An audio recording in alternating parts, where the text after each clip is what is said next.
ज्ञानेश्वर मात्र आपल्याला समजलाच नाही. सध्याच्या वर्तमानपत्रात या बळीराजाचं पसायदान समजून घेणं अत्यंत गरजेचं आहे.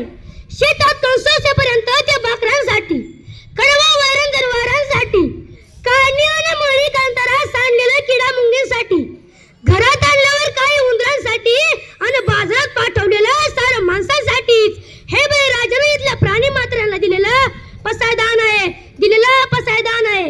हरेक जीवासाठी तो दान पावतो, हरेक जीवासाठी तो दान पावतो. जगा वाटणे ज्ञान जणू ज्ञानोबा धावतो, जगा वाटणे ज्ञान जणू ज्ञानोबा धावतो.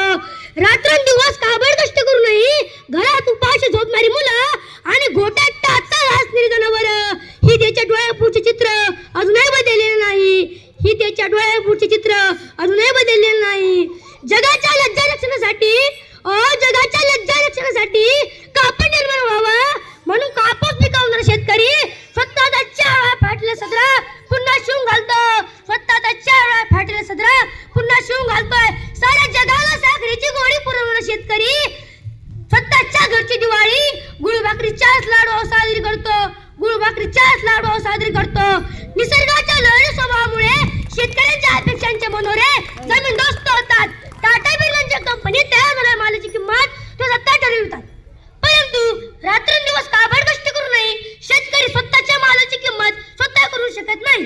स्वातंत्र्यापूर्वी महात्मा फुले नावाच्या महामानवाने राणी व्हिक्टोरियाच्या दरबारात जाऊन सांगितले की देशाचे ढेर ठरविले जातात. ते बैलामागे फिरणारे शेतकऱ्याकडे पाहून नाही तर शेअर बाजारातल्या बोर्डवरील आले गुंतवणुकीसाठी. अशा अनेक कारणामुळे भारत देशातील कृषीप्रधान शेतकरी जीवनाला कंटाळला आहे, जीवनाला कंटाळला आहे. साऱ्या जगाला जीवनदान देणारा बळीराजा, साऱ्या जगाला जीवनदान देणारा बळीराजा स्वतःच्याच मरणाला कावटाळू लागला आहे, स्वतःच्याच मरणाला कावटाळू लागला आहे.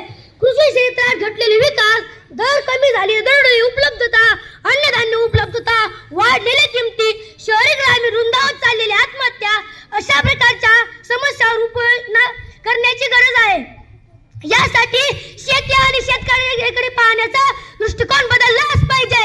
प्रत्येक भारतीय भूमिपुत्राच्या हातामध्ये सुधारित व संकलित बी बियाणे दिसलीच पाहिजे. अशा वेळी ज्यावेळी परिवर्तन होईल तेव्हाच खऱ्या अर्थाने आमच्यासाठी बळीराजाने दिलेलं पसायदान सार्थ होईल. इथल्या प्रत्येकाला ओंजळीने नव्हे, बसा नव्हे तर सुपा अन्नधान्य मिळेल आणि दान पावलं असं म्हणणारा दारावरचा वासुदेव आम्हा सर्वांना सुलाम सुफलामचा आशीर्वाद देईल. शेवटी एवढंच बोलतो. पानी ना आ तो नद्या किस काम की, आंसू ना आ तो आंखें किस काम की. पानी ना आ तो नद्या किस काम की, आंसू ना आ तो आंखें किस काम की. और उस देश में किसान को इज्जत नहीं मिलती और देश किस काम का, और देश किस काम का. जय जवान जय किसान.